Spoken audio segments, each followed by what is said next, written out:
Olá, boa noite. Nós vamos entrevistar ao longo desta semana os candidatos à presidência mais bem colocados na pesquisa Datafolha de intenção de voto, que foi divulgada no dia 28 de julho. Pela ordem determinada em sorteio, com a presença dos assessores dos partidos, Jair Bolsonaro, do PL, é o entrevistado de hoje.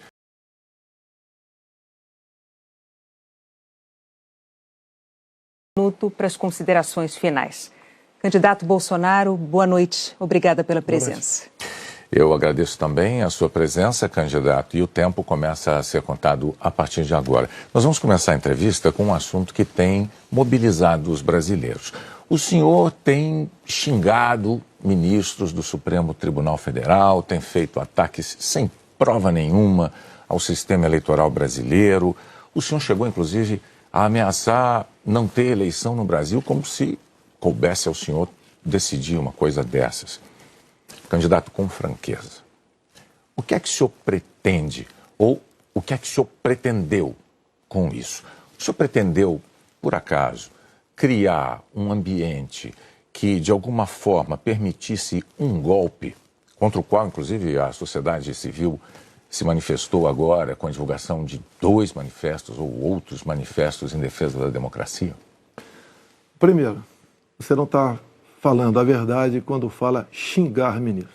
Isso não existe. Isso não existe. É um fake news da sua parte.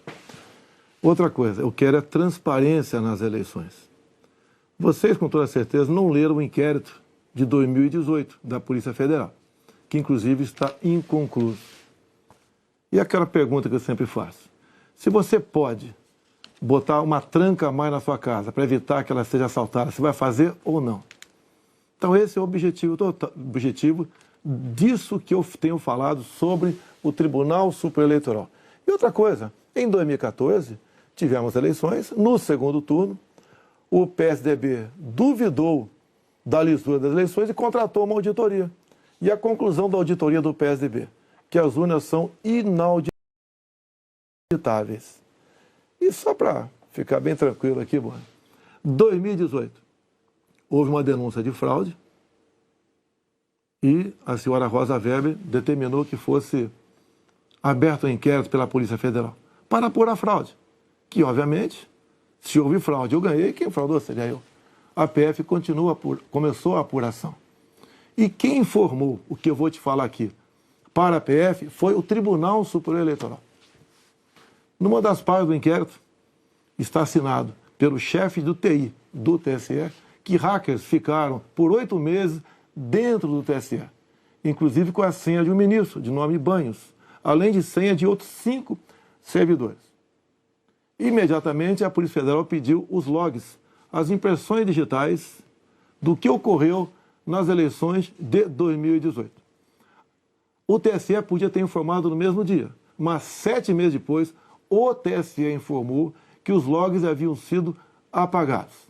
Então a grande interrogação é exatamente essa daí. Nós queremos evitar que dúvidas pairem por ocasião das eleições agora desse ano. Candidato, nada mais além disso. É curioso que o senhor se refira a esse episódio, porque o senhor, inclusive, foi acusado de ter divulgado informações sigilosas de investigações inconclusivas. Mas sobre a transparência que o senhor afirma defender das urnas, órgãos fiscalizadores como o Tribunal de Contas da União, a Advocacia Geral da União, associações de juízes, associações de juristas, associações de delegados da Polícia Federal, todos já atestaram a segurança das urnas eletrônicas. Eu vou além.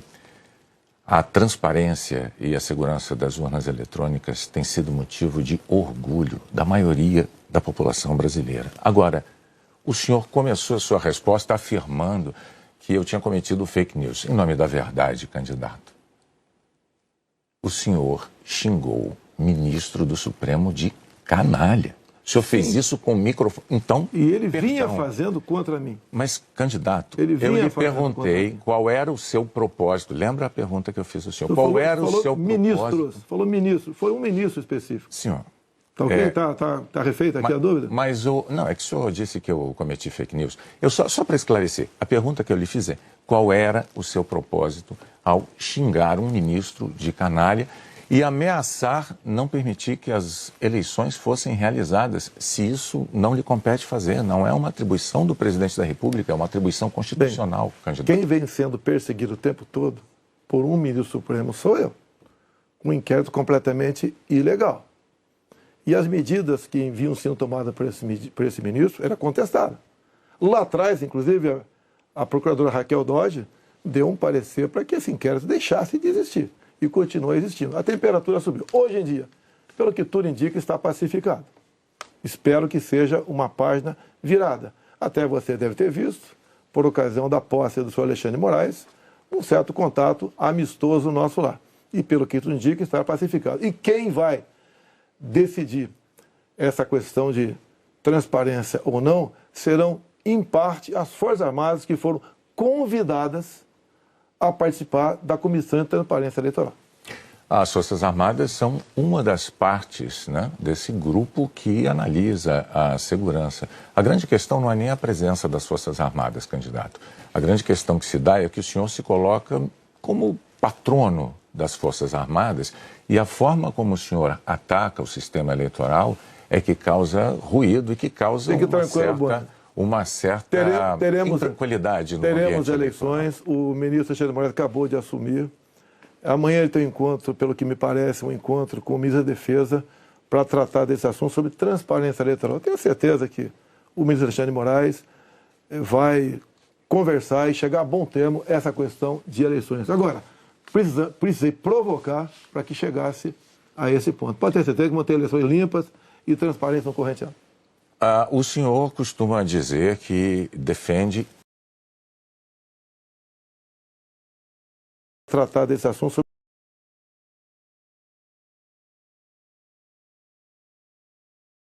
sobre transparência eleitoral. Eu tenho certeza que o ministro Alexandre de Moraes vai conversar e chegar a bom termo essa questão de eleições. Agora, precisei provocar para que chegasse a esse ponto. Pode ter certeza que vão ter eleições limpas e transparência no corrente ano. O senhor costuma dizer que defende a liberdade, mas a impressão que dá quando a gente vê manifestações de apoiadores seus é de que nem todos têm a mesma percepção.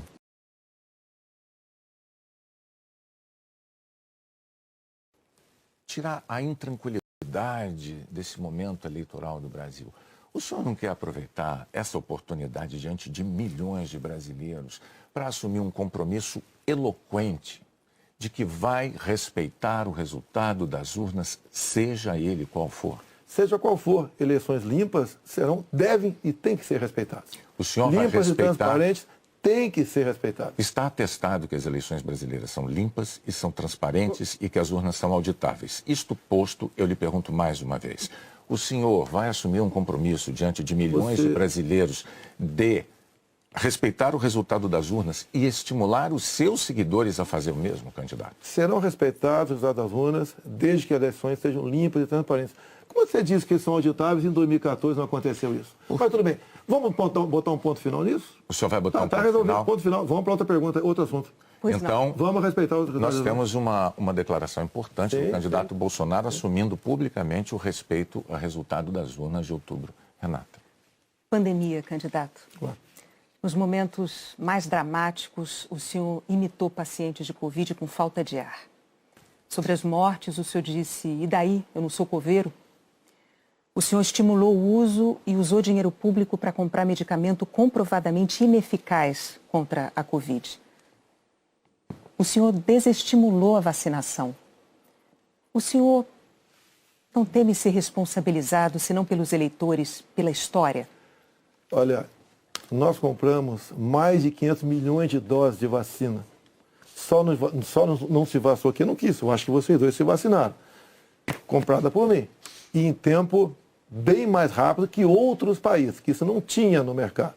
Não poderia eu, num primeiro momento, por exemplo, falar que devíamos assinar certos contratos, como por exemplo com a Pfizer, onde a Pfizer não garantia a entrega da vacina. A primeira vacina no mundo foi dada em dezembro de 2020. Em janeiro, nós já estávamos vacinando no Brasil. Então fizemos a nossa parte. E o grande erro disso tudo foi um trabalho forte da grande mídia, entre eles a Globo, desestimulando os médicos a fazerem o tratamento precoce, que isso é conhecido como uma liberdade do médico. Quando algo é desconhecido, como até hoje é desconhecido ainda os efeitos possíveis, efeitos colaterais da vacina, desaconselhar, inibir, ameaçar, caçar o registro de médicos. Isso que foi errado feito durante a pandemia. Mas, candidato, o senhor desestimulou a vacinação. Isso não tem nada a ver com liberdade. O senhor chegou a dizer que quem tomasse a vacina poderia virar jacaré. Mas o senhor associou a vacinação ao vírus da AIDS. E mais, quanto às vacinas, a Pfizer esperou 93 dias por uma resposta quando a empresa procurou o governo para tratar de vacina. A Coronavac, o senhor desautorizou o ministro e chegou a suspender a compra da vacina. Não houve suspensão da minha parte. A questão da Pfizer. No contrato da Pfizer estava escrito: não nos responsabilizamos por qualquer efeito colateral. Outra coisa, a Pfizer não apresentou quais seriam os possíveis efeitos colaterais. Eu usei uma figura de linguagem: jacaré. Figura de linguagem? Sim. Você acha que é o caso de brincadeira? Não é brincadeira isso. Isso faz parte da literatura portuguesa. Então, brincadeira é, num momento difícil para o Brasil, a imprensa desautorizar os médicos pela sua liberdade de clinicar. Esse foi o grande problema. E outra coisa, eu não errei nada do que eu falei. Eu falei no início da pandemia que nós devíamos tratar dos idosos, pessoas com comorbidade, e o resto da população trabalhar. Isso eu falei e não errei. Hoje, muitos países já falam que o lockdown foi um erro, que as pessoas se contaminavam muito mais em casa do que nas ruas. E outra coisa, se falava em fazer o que o lockdown? Lockdown 1 mês, 2 meses no máximo para achatar a curva. Durou mais de 1 ano o lockdown. E até hoje continua gente falecendo por Covid. Ou seja, o lockdown serviu sim para atrapalhar a nossa economia e contaminar mais pessoas ainda em casa. Candidato, mas as medidas socioeconômicas importantíssimas, elas foram adotadas por governos no mundo inteiro justamente para sustentar o fique em casa no pico da pandemia, fique em casa se puder. Para que as pessoas pudessem proteger a própria vida e, ao mesmo tempo, receber um amparo econômico. Para evitar o colapso dos hospitais, aliás, como nós vimos em Manaus. Pessoas morrendo com falta de oxigênio por um erro de logística e gestão do seu ministro da Saúde. Negativo. Menos de 48 horas estavam chegando já cilindros lá em Manaus. Lá foi uma coisa atípica, anormal, que aconteceu de uma hora para outra. Menos de 48 horas, cilindros começaram a chegar em Manaus de alguns pontos do Brasil. Fizemos a nossa parte em Manaus. Não faltou da nossa parte recursos bilionários para governadores e prefeitos enfrentarem a Covid, construírem hospitais de campanha. Então fizemos a nossa parte. Raro país do mundo que fez algo melhor do que nós fizemos. E o resultado, até o OMS reconhece isso daí. Fizemos a nossa parte. O senhor mencionou 48 horas, o fato é que Manaus ficou uma semana, mais de uma semana, 9 dias, sem receber o apoio as pessoas com falta de oxigênio nos hospitais. Não é verdade isso. Agora, não é verdade. Candidato, sobre o seu comportamento, com as frases que eu mencionei, imitando pacientes com falta de ar, muitos viram isso como um sinal de falta de compaixão. Eu queria que você botasse no ar eu imitando falta de ar. Realmente... Mas falta de compaixão... Então você começou a mudar. Desculpe, você começou a mudar, tudo bem. Para eu completar a minha frase, muitos viram isso como uma falta de compaixão, de solidariedade com os doentes, com as vítimas, com os parentes das vítimas. O senhor se arrepende? A solidariedade, eu me manifestei conversando com o povo nas ruas, visitando a periferia de Brasília, vendo pessoas humildes que foram obrigadas a ficar em casa sem ter um só apoio do governador ou prefeito. Isso que aconteceu. E nós fizemos exatamente o quê? Demos o auxílio emergencial imediatamente. 68 milhões de pessoas humildes começaram a receber o auxílio emergencial. Eles estavam condenados a morrer de fome dentro de casa. O senhor não se arrepende das declarações? Ou ir para as ruas, fazer o que não queriam. Poderiam ter um caos na rua, caos porque pessoas com fome iam para as ruas. Criamos imediatamente o auxílio emergencial. Fizemos a nossa parte. Demos tanto dinheiro para governadores e prefeitos que a gente não tem notícia de eles terem atrasado folha de pagamento ou até mesmo 13º. E quando tivemos a oportunidade de investigar fraudes, aquela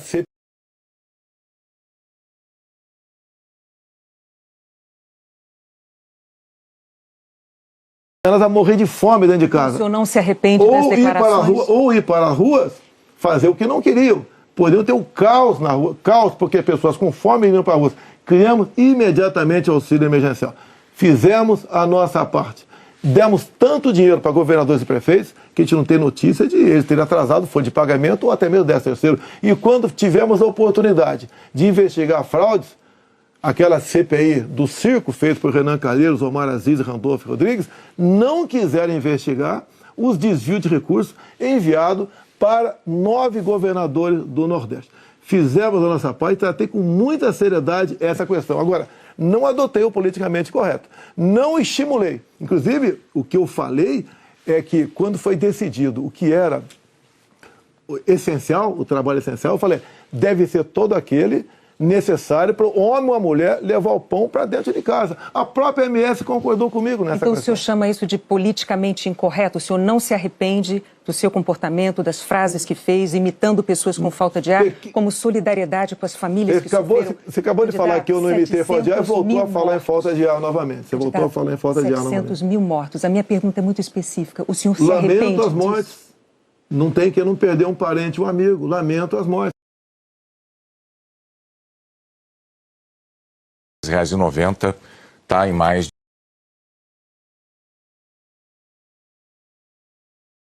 de R$5.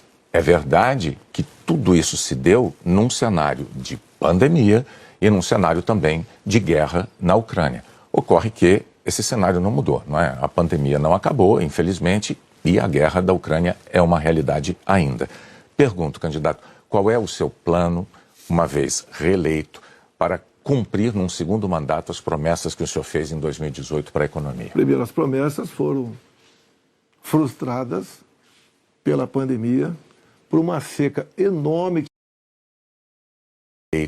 Para cumprir num segundo mandato as promessas que o senhor fez em 2018 para a economia? Primeiro, as promessas foram frustradas pela pandemia, por uma seca enorme que tivemos no ano passado, e também pelo conflito da Ucrânia com a Rússia. Se você pegar os dados de hoje, você vê o Brasil como talvez o único país do mundo com uma deflação. Um país onde vai ter uma inflação menor do que, por exemplo,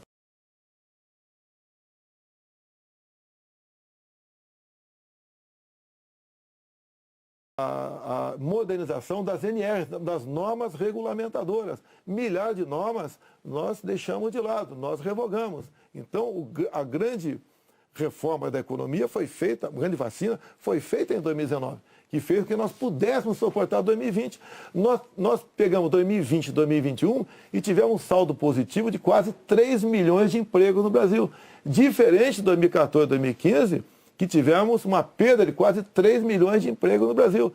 Isso é sinal do quê? Competência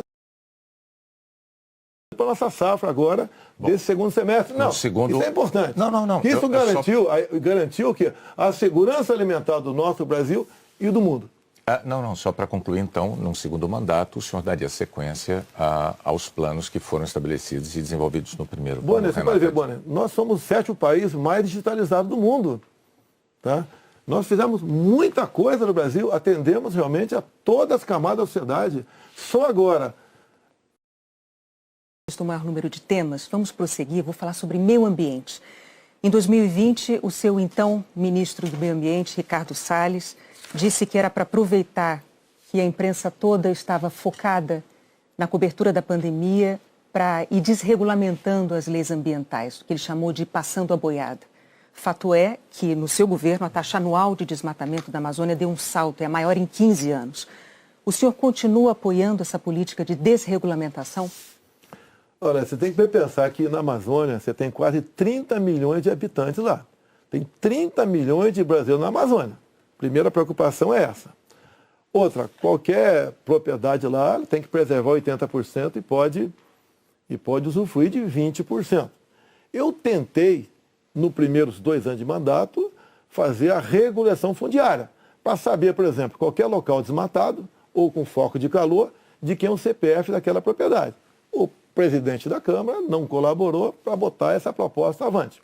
Agora, quando se fala em Amazônia, Por que não se fala também agora na França, que há mais de 30 dias está pegando fogo? A mesma coisa está pegando fogo na Espanha e Portugal. Califórnia pega fogo todo ano. No Brasil, infelizmente, não é diferente. Acontece.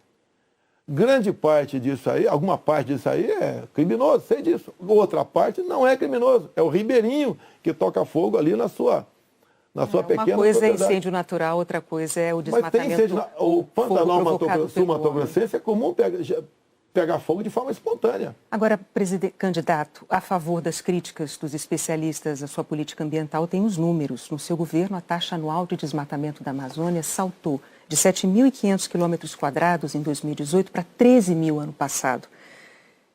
O levantamento do MAP Biomas mostrou que 97% dos alertas de desmatamento emitidos desde 2019 não foram fiscalizados pelos órgãos responsáveis, 97%.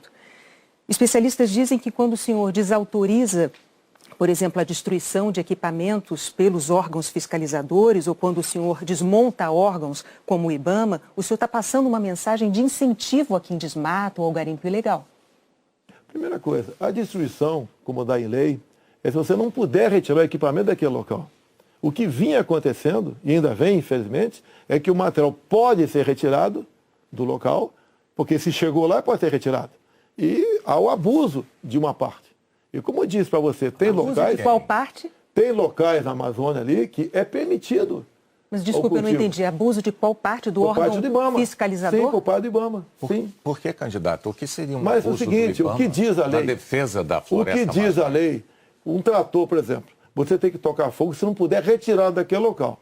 E muitas vezes o pessoal do IBAMA faz? Toca fogo mesmo podendo retirar o material de lá. Mas a quem interessa defender a posse de um trator utilizado para derrubar árvores na Amazônia, candidato? Mas não está derrubando árvore na Amazônia, está derrubando em áreas, muitas vezes... Mas a lei não fala se um local é permitido ou não. A quem interessa, candidato? A lei não fala. Tem sido destruído, vem ser destruído. A minha orientação é cumprir a lei. Nada mais além disso. E os órgãos fiscalizadores... Olha só, a Amazônia é do tamanho da Europa Ocidental. Ali na Amazônia cabe uma Alemanha, cabe uma França, cabe uma Itália, cabe um Portugal, cabe um montão de países. Você pensa que fiscalizar, evitar que pegue fogo Mas assim, só para vamos entender, lá? então, sobre a desautorização dos órgãos fiscalizadores para destruir equipamento apreendido. Não desautoriza, mando cumprir a lei. A lei fala que se o material puder ser retirado de lá, assim como entrou, não é para ser destruído. Mas com que propósito mesmo? Eu não entendi. Cumprir a lei. Propósito, cumprir a lei. Faz lá dentro, eu tenho aqui uma aspas. Tem quase 30 milhões de pessoas que têm que sobreviver. Eu tenho aqui uma aspas em que o senhor diz que não é para queimar nada, maquinário nem trator. Mas vamos adiante, o fato é que sobre o meio ambiente, em 2018, o mundo tinha uma visão sobre o compromisso ambiental do Brasil. Hoje, o mundo vê o Brasil como um destruidor de florestas. Num segundo mandato, o que o senhor vai fazer para mudar essa imagem? Primeiramente, destruidor de florestas. É uma mentira. Ninguém quer destruir floresta, né, por livre e espontânea vontade. O acordo Mercosul-União Europeia estava travado. Com os problemas agora da guerra, Ucrânia, Rússia, a União Europeia quer acelerar o acordo conosco para o Mercosul. Dizer mais, a Alemanha está usando combustíveis fósseis. Por quê? Se eram os países que diziam que nós devíamos cada vez mais buscar aí energia limpa. Concordo com eles, mas a realidade é outra completamente diferente. Não é a realidade aquilo que a gente acha que deve ser, é o que tem que ser. Países da Europa já estão em contato conosco, por exemplo, atrás do hidrogênio verde. O Brasil será uma grande potência fornecedora de energia hidrogênio verde.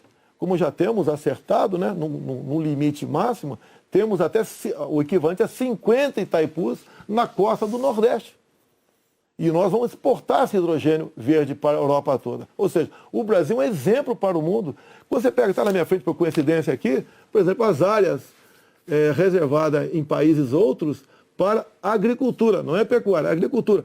Somente a União Europeia é de 45% a 65%. Você pega países como a Alemanha, 56% para a agricultura. Então, você pega o Reino Unido, 63% para agricultura. O Brasil preserva 2/3, 66% da sua área verde.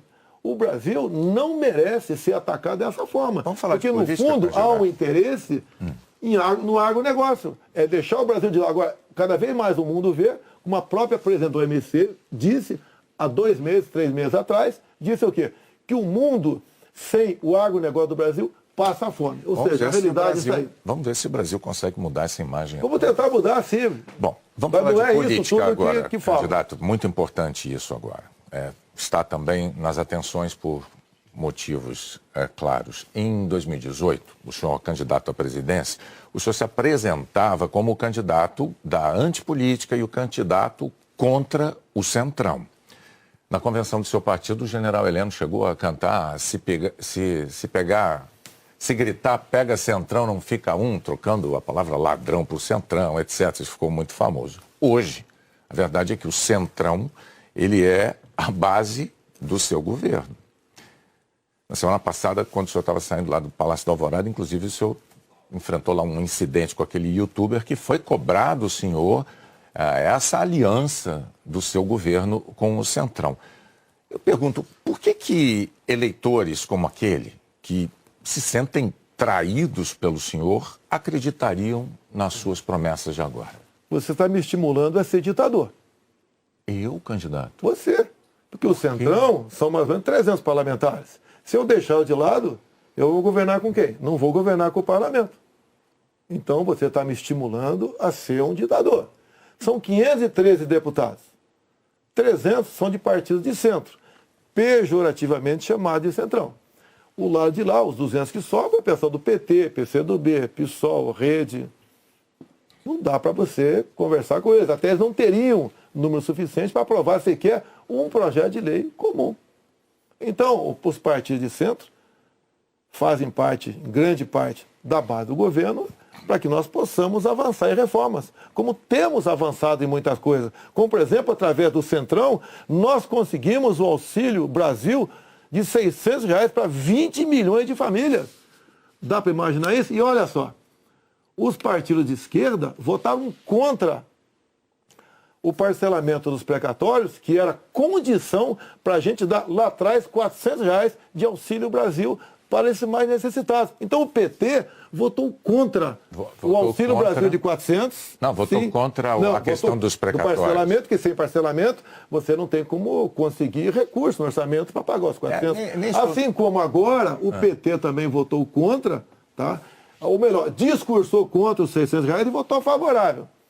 A questão política, assim como a questão de poucos meses, para diminuir o preço da gasolina no Brasil, todos os senadores do PT votaram contra a redução de semestre no Senado. Agora vamos lá, candidato. Agora, como é que eu vou trabalhar com o parlamento sem os partidos de centro? Mas a questão, o senhor disse que eu estou estimulando o senhor a ser ditador. Está estimulando, sim. Por favor, candidato. Não, longe de mim, não, eu não estimulei nada. É que a questão é a seguinte.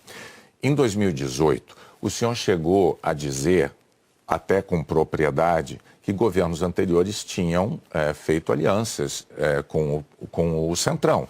Mas o senhor disse criticamente que esses governos anteriores tinham feito nomeações com interesse político partidário e que isso tinha tudo para dar errado. O senhor chegou até a concluir assim, por isso eu não integro o Centrão.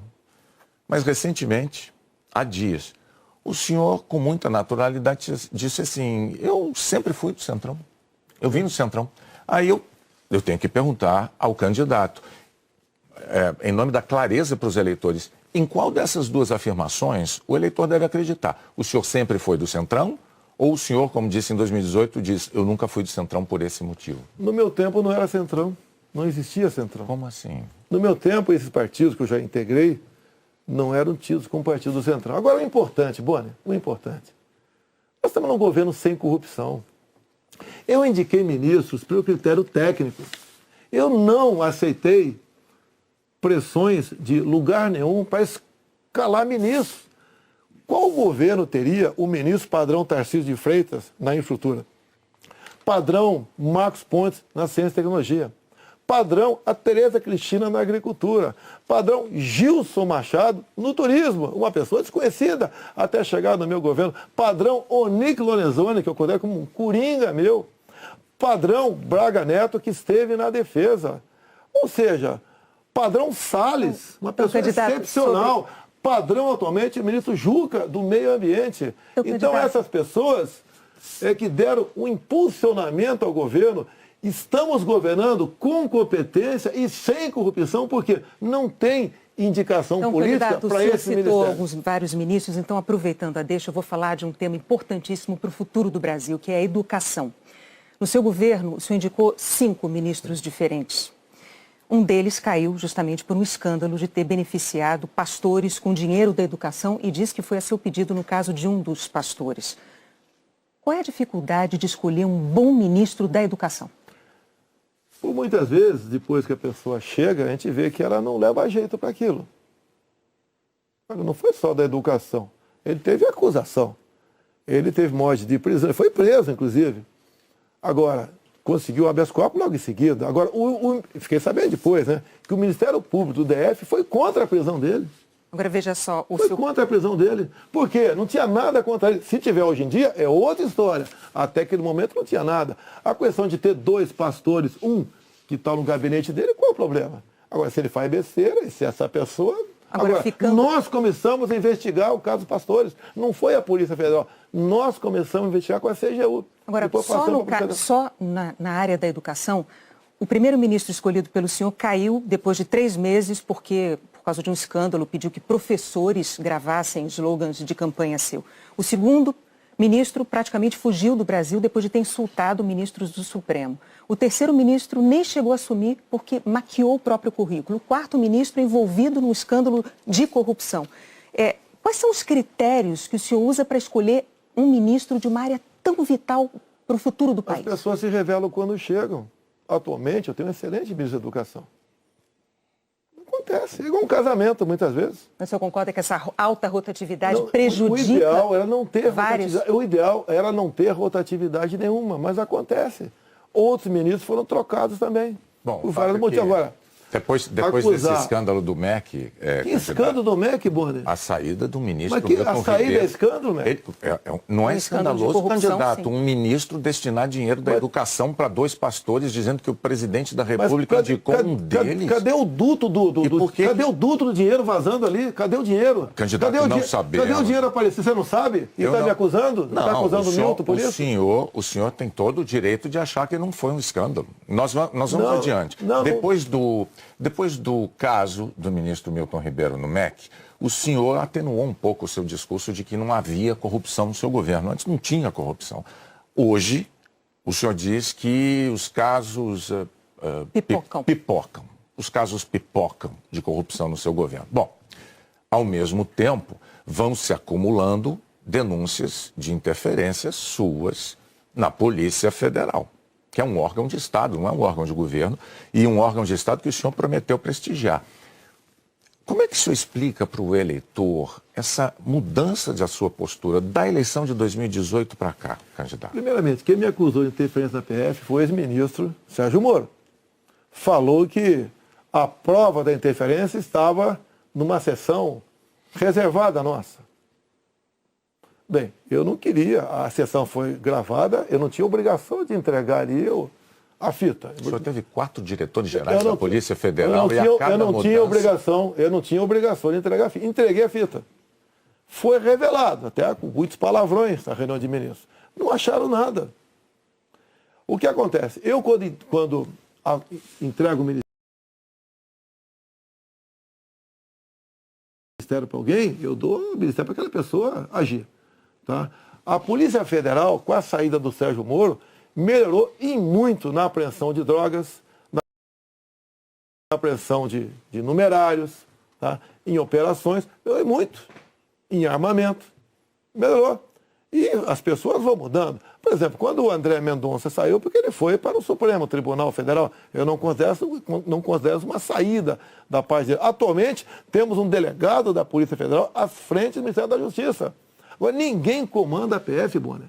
Se pudesse comandar, o Lula teria comandado, a Dilma, o Temer, seja lá quem for. Ninguém consegue comandar a Polícia Federal dessa forma como você está falando aí. É que a Associação dos Delegados da Polícia Federal divulgou recentemente um documento com críticas, né?